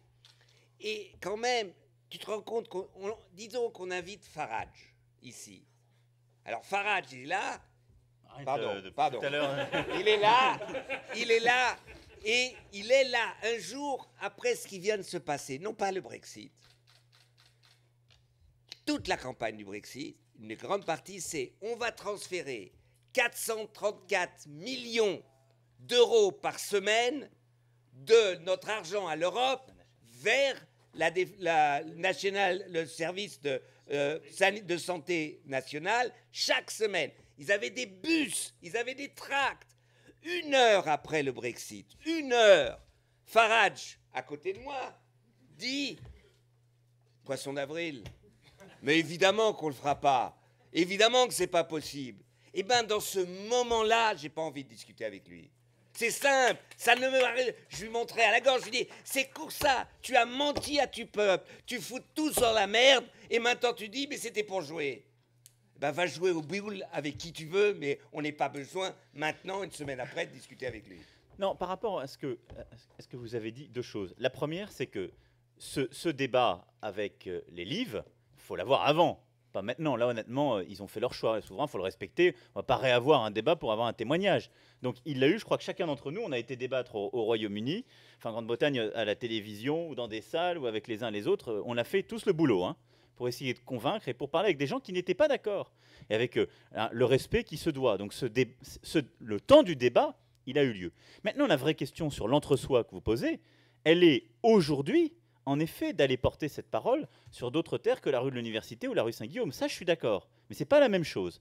Parce que le combat qu'on a à livrer sur le projet européen, c'est en effet qu'on ne reste pas entre pro-européens convaincus, mais qu'on aille dans les territoires de France, d'Allemagne, des Pays-Bas les plus reculés, qui doutent de l'Europe, qui ne voient l'Europe que comme la source de leurs problèmes, etc. Mais aussi parce qu'il y a parfois des béats de l'aventure européenne. Il y a parfois de la langueur, de l'incapacité à être efficace. On l'a, je crois, toutes et tous dénoncé. Mais en même temps, il y a aussi beaucoup de mensonges. Je veux dire, celles et ceux qui aujourd'hui veulent faire croire à l'opinion publique qu'ils seront mieux protégés, qu'ils réussiront davantage sans l'Europe, ils mentent. Donc moi, je dirais toujours, mais dans le pays, pour la prochaine bataille, pas pour celle d'hier, hein, pour la prochaine, il faut y aller, pour continuer à expliquer, parce que ceux qui disent « vous allez mieux résister aux Chinois si on sort de l'Europe », c'est n'importe quoi. N'importe quoi. Et les Britanniques, une des choses qui leur a fait très mal, moi c'est une bataille que je mène depuis plusieurs mois sur l'acier, ils ont 15 000 emplois qui ont été détruits par le dumping chinois sur l'acier. On est infoutus de bouger les règles européennes parce qu'il y en a quelques-uns qui bloquent et parce que nous-mêmes, on ne va pas au bout de la logique. Ce n'est pas la règle de l'unanimité sur ce volet. On ne veut pas les mettre en minorité. C'est là où tu as raison tout à l'heure. On ne va pas au bout nous-mêmes de ce que les institutions nous donnent. Mais ça, il faut l'expliquer. Il faut dire, est-ce que la Grande-Bretagne, maintenant toute seule, elle va mieux résister aux Chinois quand ils ont une pratique de dumping? C'est fini. Mais ils se feront, sans mauvais jeu de mots, laminer. C'est maintenant à 27, si on veut résister sur ce domaine-là aux Chinois, qu'on peut faire quelque chose. Mais ce sont des débats qui sont parfois complexes. Il ne faut jamais céder à la démagogie. Par contre, là où je suis d'accord, c'est qu'il ne faut jamais non plus rester dans l'entre-soi. Et là, je voudrais juste apporter une précision. En tant qu'observateur, ça fait quand même maintenant plus de 25 ans que j'observe les affaires européennes. Pas aussi longtemps que Dany. Mais bon, quand même, ça commence à compter. J'aimerais savoir quand est-ce que vous avez rencontré des chefs de parti, des responsables de parti, tous pro-européens. Moi, personnellement, quand j'écoute le débat français, je ne parle même pas des extrémistes du Front National, des fascistes, de la gauche radicale, etc. Je ne parle pas de cela. Je parle des partis de gouvernement. Il n'y en a plus un qui défend l'idée européenne. Je suis désolé. Le mal, aujourd'hui, qu'on a en Europe, c'est que vous avez des gens qui vous disent « je suis européen » et qui ensuite passent leur temps à dire que tout ce qui va mal, c'est la faute de l'Europe. Moi, personnellement, je n'entends pas de discours béat. Je ne l'entends pas. Les seuls discours béat que vous pouvez entendre, à la limite, c'est celui de Dany et le mien. Voilà, les deux grands béats. Voilà. Mais pour les autres... oui, Sylvie, mais elle est trop critique parfois. Bon, elle fatigue. Mais vous voyez ce que je veux dire? Il faut arrêter avec ça. La pensée unique aujourd'hui, c'est pas celle qui est ici. La pensée unique, elle est celle de Florian Philippot. C'est ça la réalité. Et tout le débat politique français aujourd'hui, il est autour de Florian Philippot et de Marine Le Pen. C'est ça la réalité. Donc moi, la culpabilisation, parce qu'on est 4 Européens à une table en disant « ouais, vous êtes entre vous, etc. » Bah oui, eh ben on se fait plaisir, cher monsieur. On se fait plaisir. Je le dis bien. Madame, là, il y avait une jeune femme là-bas qui avait levé le bras, là, à gauche, là. Elle lève désespérément. Bon, allez, perdons pas de temps, la plus proche. C'est une journaliste allemande. Ah, c'est une journaliste, parce que je ne sais pas qu'il y Ouais, avait... mais pourquoi pas, madame, hein. Allez. Ça fait rien. Mais Nous sommes contre la discrimination. Voilà. Allez, on va prendre les deux, allez. Bonjour, donc, je m'appelle Ariane Fork, je suis étudiante en double master à Sciences Po et à la London School of Economics en affaires européennes. Ça va être difficile de voyager. Je vous promets que non, ça va être très simple. Non, je vous promets que non. Je suis rentrée, donc c'est bon, j'ai plus besoin de visa. Donc l'année prochaine, avec la personne qui est à côté de moi, on va faire un tour de France dont on a déjà parlé à Monsieur Dehous pour parler d'Europe avec les citoyens, qui s'appelle Des Europes et des Hommes. Et donc notre objectif, c'est d'aller rassembler les idées des citoyens pour l'Europe de demain.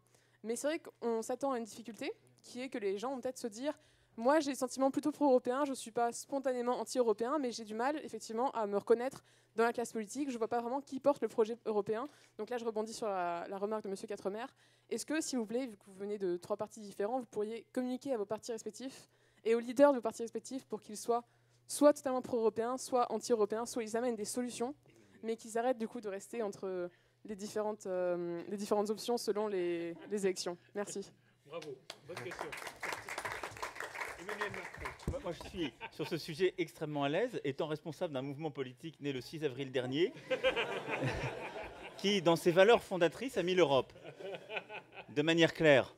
Parce que vous avez raison, moi je pense que beaucoup des sujets aujourd'hui qui fondent notre pays, le rapport au travail, à l'innovation, le rapport aux défis climatiques, le rapport justement à la transformation numérique, à ce qu'on appelle l'identité, la société ouverte ou fermée, le rapport à l'Europe, ils clivent les partis existants.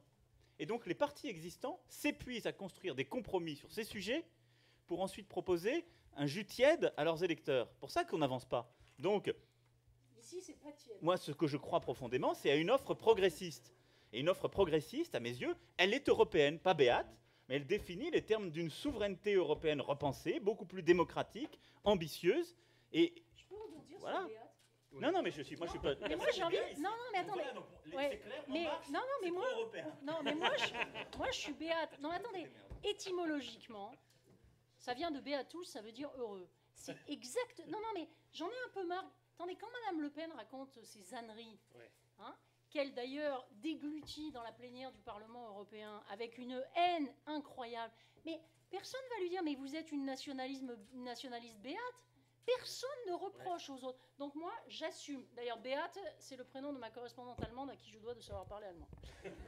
Moi, je veux vous répondre un peu comme Emmanuel, mais autrement. Moi, j'ai participé à l'émergence d'une force politique qui s'appelait Europe Écologie. Malheureusement, les Verts l'ont détruite, donc j'en fais plus partie. Alors voilà, donc je peux parler qu'en mon nom. Voilà. C'est le moment où les Verts ont compté. Ouais. On va prendre donc, merci. Et merci pour m'appeler jeune femme. Karin Finkensel, je suis journaliste allemande basée ici à Paris. C'est une question voilà, à vous quatre. Et j'aimerais bien... qui veut la prendre? Donc, je vous laisse la décision. J'aimerais bien savoir si ce sera là le moment de rouvrir le débat sur le pacte de stabilité, qui est vraiment très, très, très critiqué par beaucoup du monde en Europe. Jeune homme. Mais je veux bien après, non. Non, mais là-dessus, en effet, c'est pas le genre de la maison de se dérober. Je pense que la France n'est pas le pays qui est le mieux placé pour rouvrir ce sujet. Parce qu'il y a toujours un aléa moral, les gens vont dire ils essaient de régler leurs problèmes à l'occasion d'un grand débat. Ma conviction personnelle, je vous parle là à titre personnel, mais parce que c'est un sujet très important. Je le disais tout à l'heure. Je pense que, au fond, si on regarde le fonctionnement de l'Europe sur le plan économique, sur les 15 dernières années, il y a eu, après la création de l'euro, des années où on a eu la morphine du taux d'intérêt unique. Les États ont pensé qu'on pouvait vivre sans faire des réformes, que tout allait bien. Il y a eu un mensonge des gouvernements à leur peuple qui a consisté à dire « Regardez, on a le même taux d'intérêt à Athènes qu'à Berlin, formidable, on continue comme ça ». La crise est arrivée, patatras. Et on a révélé les difficultés de ces pays qui étaient devenus moins compétitifs et plus endettés qu'au début de l'euro. Donc l'Europe les avait fait diverger. Et en même temps, il y a eu une réponse qui a voulu traiter le réel et le problème d'aléa moral. Et du coup, notre réponse depuis la crise, c'est une réponse qui ne passe que par des règles et que par une réponse qui a consisté à dire à ces mêmes pays, bah maintenant, avec une croissance faible, avec une politique monétaire contrainte, vous allez faire de la consolidation budgétaire et une politique de compétitivité. C'est-à-dire tout ce que vous n'avez jamais fait avant, vous allez nous le faire maintenant très vite. C'était un mauvais choix collectif, parce qu'on est arrivé à un sous-optimum, entre guillemets, puisqu'on a fait effondrer la demande intérieure de l'Europe. On est sorti beaucoup plus lentement que les autres États membres, que les autres pays et les autres zones géographiques. Et là où aux États-Unis, au fond, depuis 2010-2011, vous n'entendez plus parler de la crise, on parle encore de sortie de crise en Europe. Parce qu'on est, en quelque sorte, dans une insuffisance. On n'a répondu que par la responsabilité, sans aucune politique de solidarité. Or, en Europe aujourd'hui, il y a un manque d'investissement public et privé. Il y a un mix politique qui n'est pas favorable à la croissance. Les seuls qui ont fait leur boulot, c'est la BCE. Ils ont fait une vraie politique pro-croissance. Maintenant, ils attendent les gouvernements. Et donc, nous, Français, on doit continuer à tenir, parce qu'il ne s'agit pas de faire une politique de relance tout seul. C'est l'erreur qu'on a faite à chaque fois par le passé. Et il faut tenir, mais face à nos opinions publiques, parfois aux équilibres politiques, ce serait tentant. Ce qu'il faut, c'est une vraie politique de relance européenne. On en a besoin en même temps que de réformes au niveau national. Et donc, il faut réussir à décoincer cet élément-là avec une vraie relance par de l'additionnalité d'investissement au niveau de l'Europe, et pas simplement le plan Juncker, qui est la transformation des petits pains, qui est je récupère 22 milliards sur les budgets existants et je les leverage par la BEI et le privé. Avoir du vrai investissement en plus. Et il faut, en effet, si on ne sait pas faire ça, penser les flexibilités qu'on donne au niveau national. Mais ma préférence, elle ne va pas à ce sujet, elle va plus à l'investissement européen. C'est-à-dire que je pense que c'est mieux de garder les États membres dans de la convergence budgétaire, mais si on a une vraie additionnalité d'investissement au niveau de la zone euro et de l'Europe. Sinon, il faut redonner des marges de manœuvre, parce qu'aujourd'hui, je veux dire, on se parle, on est dans une université, même si elle est dans le 7e arrondissement de Paris. Je veux dire, aujourd'hui, on a une génération qui n'a connu que l'Europe en crise, et on a une génération, elle n'est pas tellement dans ces arrondissements, mais elle est un peu en France, mais elle est en Espagne, en Italie, au Portugal, je ne parle même pas de la Grèce, où on a 50% des jeunes qui sont au chômage. C'est ça la réalité des chiffres. Donc on est en train de construire la génération des eurosceptiques si cette Europe montre qu'elle n'est pas capable de construire un vrai compromis politique, économique pour la croissance. Moi, je voudrais juste... en fait, c'est simple. Il y a la France, l'Allemagne et d'autres pays doivent arriver à un compromis qui est le suivant. L'Allemagne doit accepter une forme de communautarisation des dettes. L'Allemagne doit accepter les eurobonds et donc mettre la main au porte-monnaie. C'est évident pour la relance européenne, c'est-à-dire de mettre dans le pot européen en fonction aussi de sa capacité économique. L'Allemagne ne fera cela si, en même temps, et c'est ça qui est important, que ce n'est pas la relance nationale, la France et les autres pays acceptent la responsabilité financière. C'est-à-dire, le pacte à trouver, c'est que les deux dépassent leur position actuelle à un compromis à un autre niveau. C'est ça le grand débat aujourd'hui qu'on a besoin pour la relance. Pour la relance, disons, à long terme. C'est vrai qu'il faut une réindustrialisation décarbonisée en Europe, que c'est un grand investissement qu'aucun État ne fera tout seul, et une relocalisation de certaines industries et d'un travail en effet.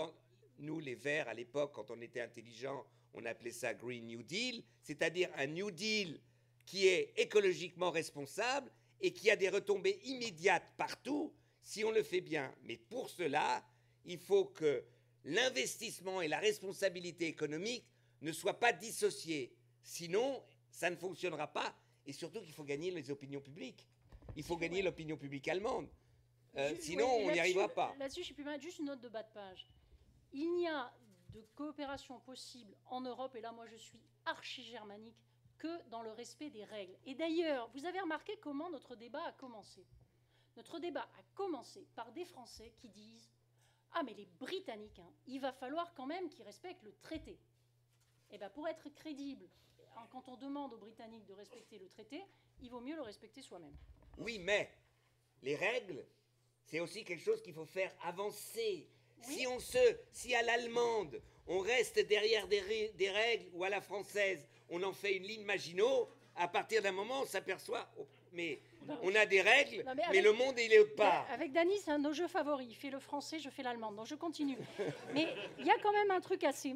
Non, mais il y a une vérité qui est très importante, on ne le dit pas assez. Pourquoi c'est important de défendre l'ordre de droit? Pourquoi d'ailleurs moi j'étais absolument contraire à ce qui a été fait en février pour le cas où le Royaume-Uni restait?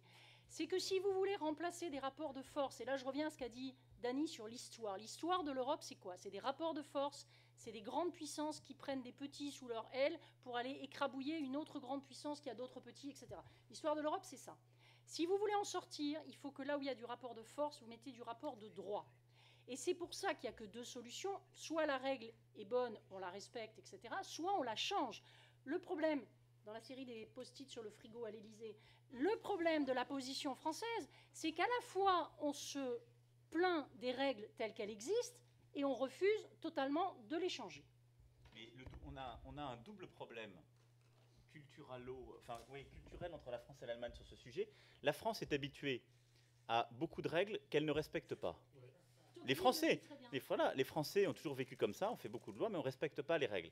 Les Allemands ont peu de règles, peu mobiles, et ils les respectent parfaitement. Donc, c'est ça qu'il faut réussir, vous voyez, et après, je dis souvent, on a un problème de type, à mes yeux, religieux en Europe aujourd'hui, c'est-à-dire comment traiter les erreurs du passé. On a une approche luthéro-calviniste qui dit certains États ont fauté, il ne faut pas simplement corriger le fait. Ils paieront jusqu'à la fin, il faut qu'ils reviennent, et donc jusqu'à la fin de leur jour. Nous, on est plutôt côté catholique, et donc on dit ils ont été à confesse, ça a été très dur, on repart comme si de rien n'était. Et donc, il faut dépasser nos tabous réciproques. Et je pense qu'on doit faire, c'est pas à nous de le faire, nous on doit montrer qu'on est sur le chemin de la responsabilité. Mais il n'a de sens et il n'est viable en particulier politiquement que si on l'articule avec une vraie politique de solidarité, dont la forme ne doit pas être en tout cas une initiative française pour bouger les traités. Ça peut être une initiative allemande ou de la Commission, mais c'est en tout cas une solution commune pour trouver un mix qui est plus intelligent. Aujourd'hui, on est tellement mal à l'aise avec ces affaires de traités, de pacte de stabilité et autres, que ça nous empêche de traiter la question grecque, qui est un drame absolu. Parce qu'il faut annuler la dette grecque, il n'y a pas d'autre choix. Même si les Grecs ne font pas leurs réformes complètement, si ça continue à ne pas fonctionner, en tous les cas, on ne peut pas les laisser comme ça. Nous, comme on est tellement mal à l'aise, puisqu'on a le fond de la culotte sale, on ne peut pas grimper en haut de l'arbre en disant aux Allemands, il faut annuler la dette grecque. Parce que les Allemands, ils disent, mais attendez, s'ils nous demandent ça pour les Grecs, il y a un jour, ils vont nous demander pour leur propre dette. Donc tant que nous, on n'a pas mis de l'ordre dans nos règles, on n'y arrive pas. Il y a une solution à ça. Alors moi, je vais faire l'allemand maintenant. Mais non, il y a une solution à ça qu'on peut expliquer quand même en Allemagne. Madame Merkel a été élue la dernière fois sur un programme qui était le refus total du salaire minimum. C'était son programme, le programme de la CDU, et les sociodémocrates, les Verts et tout le monde défendaient le salaire minimum. Madame Merkel loupe la majorité absolue. Donc, elle fait quelque chose qu'on reproche à Hollande, elle fait le contraire de ce qu'elle a dit pendant les élections, parce qu'elle est obligée de faire un compromis. Elle fait un accord de gouvernement. Dans cet accord de gouvernement, il y a beaucoup de choses que les sociodémocrates ont dû avaler qui n'étaient pas dans leur programme. Et elle a dû avaler le salaire minimum. Et d'ailleurs, elle est très contente parce qu'elle n'arrivait pas à le faire passer dans son parti. Mais comme ça, avec ce compromis, il est passé. Et tout le monde trouve ça dans le fonctionnement normal. C'est ça des compromis. Donc, il faut faire ça au niveau européen. Les Allemands, Madame Merkel dit « la dette, je ne veux pas la payer, c'est mon programme ». Il faut lui dire maintenant, et on peut le dire, Hollande peut lui dire, Renzi peut lui dire, Rajoy, ou je ne sais pas demain, peut lui dire « écoute, l'Europe est tellement en crise qu'il faut un moment aussi où on montre qu'on est capable de surmonter même nos positions ». Donc franchement, comme l'a dit d'ailleurs le FMI, l'histoire de la dette grecque, c'est pas un grand problème. Ça va, Schäuble, on t'a compris. On t'a compris, Schäuble, il faut qu'ils fassent leur réforme. T'as dit ça pendant 4 ans, 5 ans. Ça va bien. Et c'est symboliquement, ça serait un ouf dans toute l'Europe. Ça ouvrirait un espace. On peut lui faire comprendre cela. Et pour cela, il faut avoir en tête que si on lui fait comprendre cela, ça veut dire que ça fera partie d'un compromis où d'autres, ou nous, ou d'autres devront comprendre autre chose. C'est ça la politique. La politique, c'est pas dire j'ai raison, c'est je suis persuadé que j'ai raison, mais je sais que je n'aurai pas ce que je veux complètement si je suis capable de faire avancer les choses. Vous avez votre futur ministre des Affaires étrangères. Allez. Question. Oui, bonjour.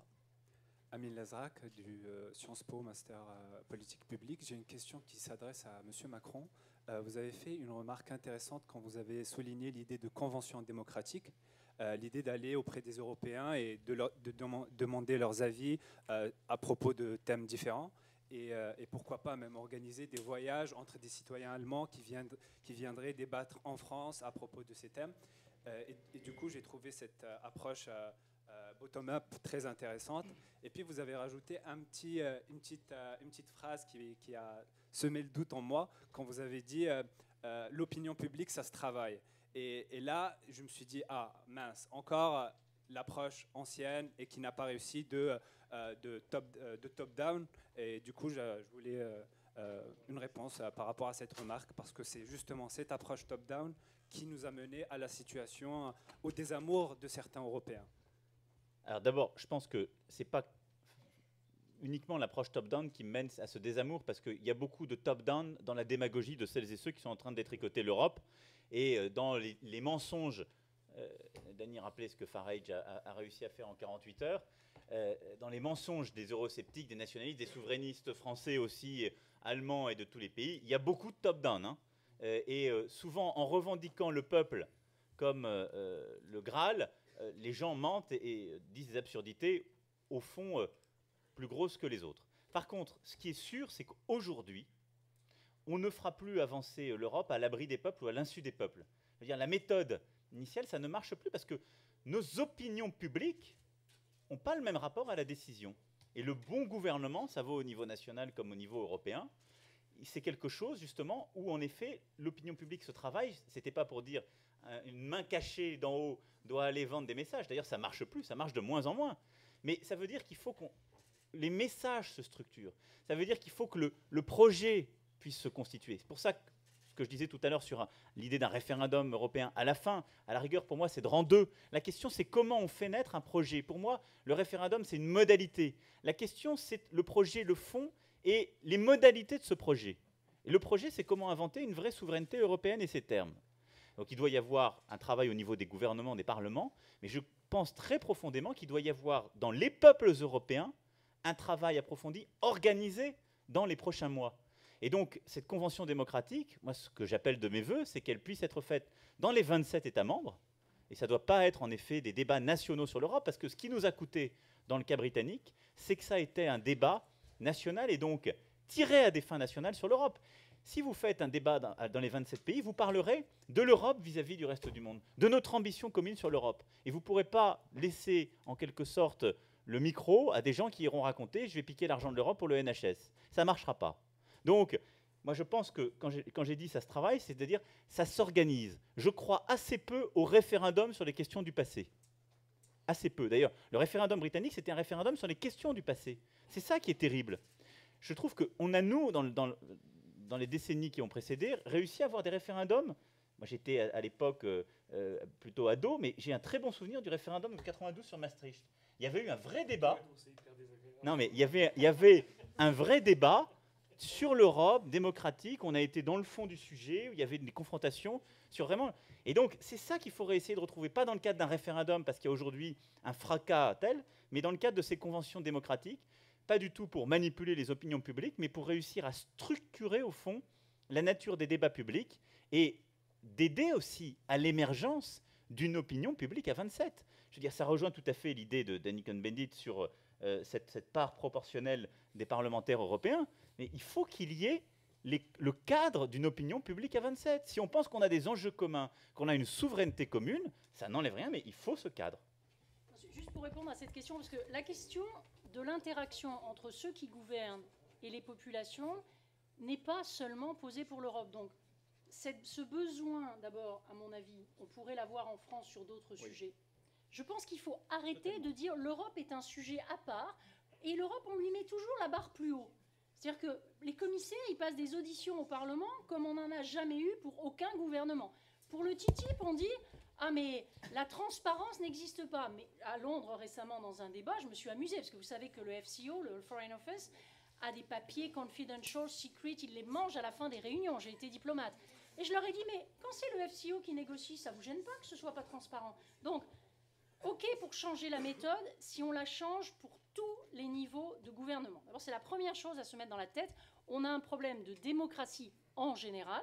D'ailleurs, ce n'est pas un problème. C'est lié à l'élévation du niveau d'éducation. Vous savez qu'il y avait 4% à peu près des gens qui avaient le bac, essentiellement des hommes, quand on a fait le plan Schuman. Vous ne pouvez pas vous adresser à une société dans laquelle vous avez énormément de gens qui n'ont pas accès à l'information et à l'éducation comme aujourd'hui. Donc, ce n'est pas un problème, c'est plutôt une bonne chose et il faut qu'on s'organise. Donc, et la deuxième chose, je vous invite tous à aller regarder les Federalist Papers. Vous savez, les papiers. Parce qu'il faut être un peu modeste. Les questions qu'on se pose en Europe en ce moment, mais on n'est pas les seuls à se les être posées. On ne va pas réinventer la roue. Allez relire le Federalist Paper numéro 71. Et vous avez, et Tocqueville l'a traduit. J'allais lâcher un mot anglais. Mais on ne parle plus anglais. Donc c'est le Federalist Paper. Ça commence par un F. Donc, on a dans le... Non, mais c'est très intéressant parce que moi, je ne crois pas que le peuple, dans sa grande sagesse, est capable de tout comprendre. Moi, je ne comprends pas tout. Je passe ma journée sur certains sujets et je confesse humblement que je ne maîtrise pas tout. Donc, l'idée que parce qu'on va demander à des gens qui n'ont pas forcément tous les éléments d'une décision, et si on me demandait, moi, de voter sur la bioéthique, je serais bien embêtée. Donc, il faut arrêter de penser que les élites sont mauvaises, que le peuple est bon. On a une interaction à réinventer. Et dans le mot leader, il y a vraiment to lead. C'est aussi la question de dire, est-ce qu'on a quand même des gens qui, à un moment donné, prennent leurs responsabilités et peuvent dire aux autres, après les avoir écoutés, après avoir dialogué avec eux, ben là, non, ma responsabilité à moi, parce que c'est moi qui suis en fonction, c'est de faire quelque chose qui est douloureux pour toi, mais qui sera bon pour tes enfants ou qui sera bon pour l'ensemble de la collectivité. Donc faites très attention. On est dans une période où la démocratie est traînée dans la boue. La démocratie, ça ne consiste pas à faire n'importe quoi, à écouter ses tripes, à laisser le mensonge se propager. Mais relisez le Federalist Papers numéro 71. Et ce qui est très drôle quand les gens vous disent « Ah, mais les États-Unis, on ne va pas copier les États-Unis », c'est que si vous relisez ces papiers admirables, vous vous rendrez compte que les États-Unis ont été fondés par des gens qui ont pris leurs exemples où ? Eh bien, en Europe.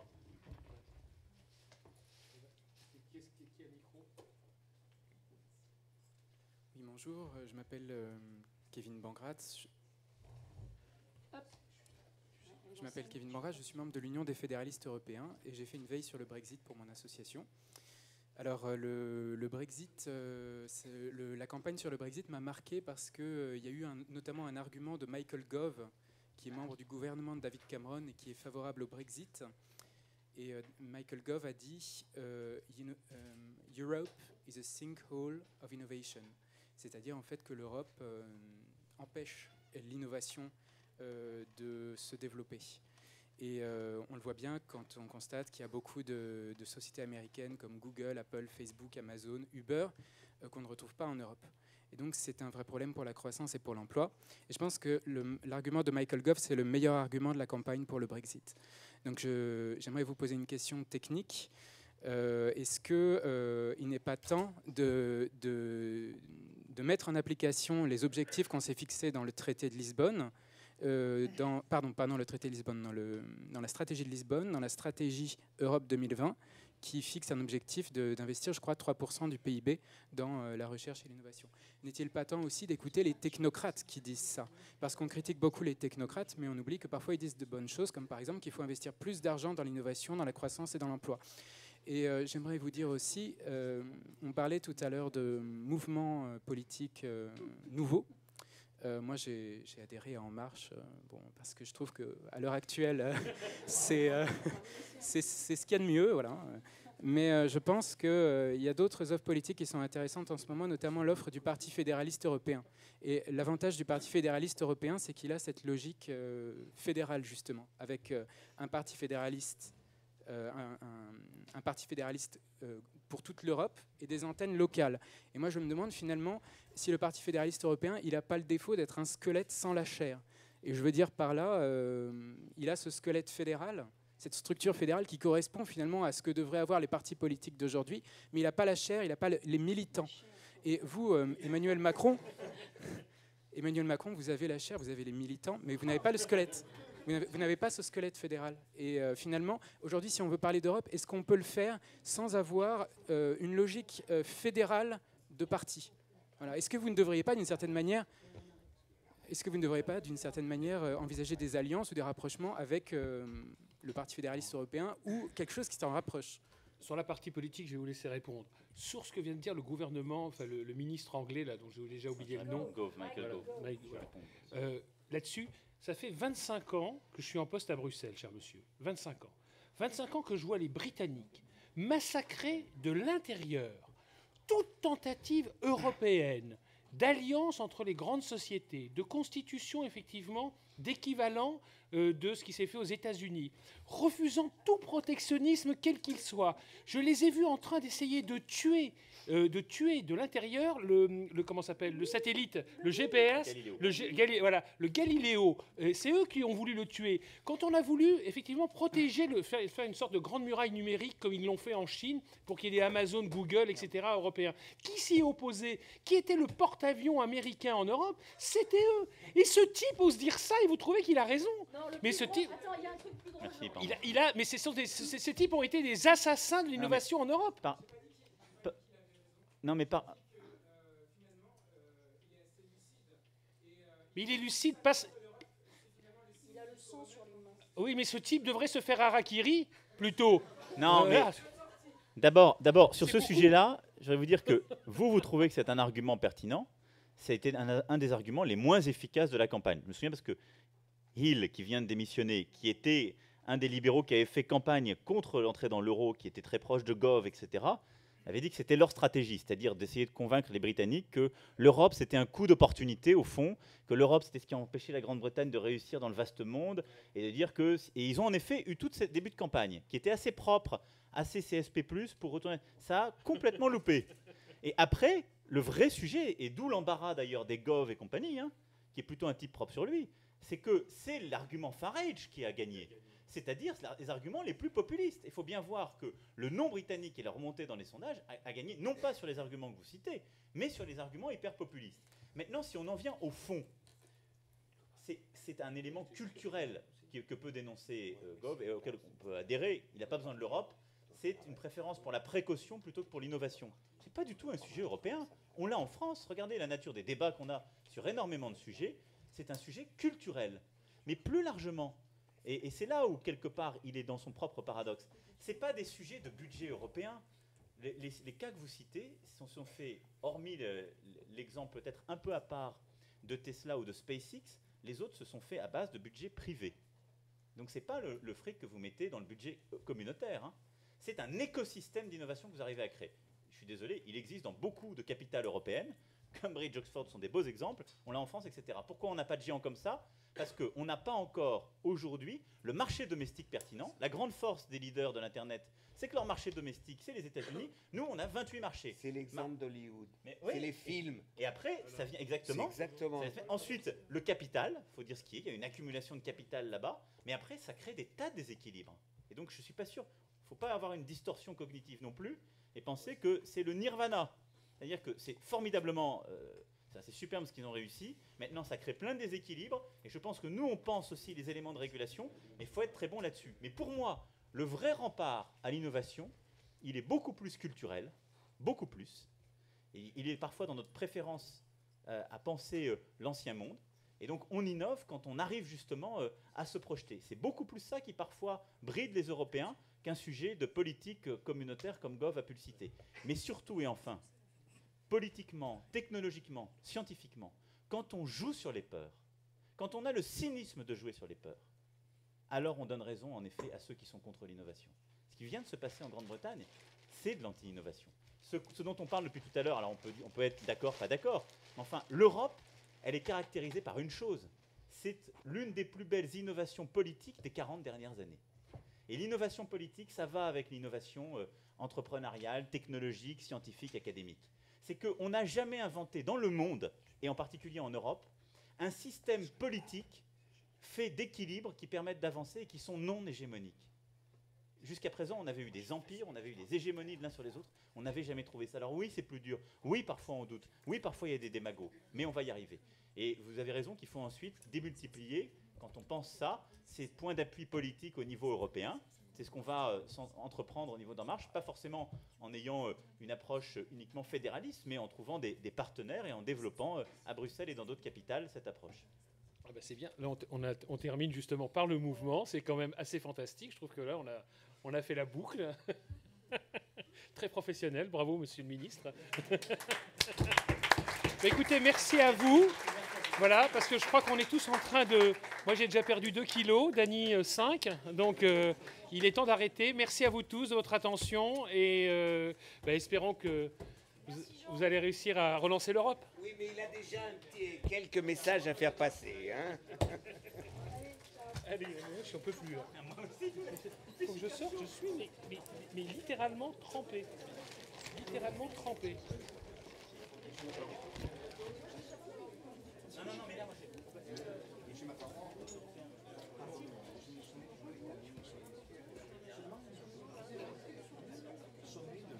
Ah, c'est toi? C'est génial. Sur les listes nationales, ça fait beaucoup.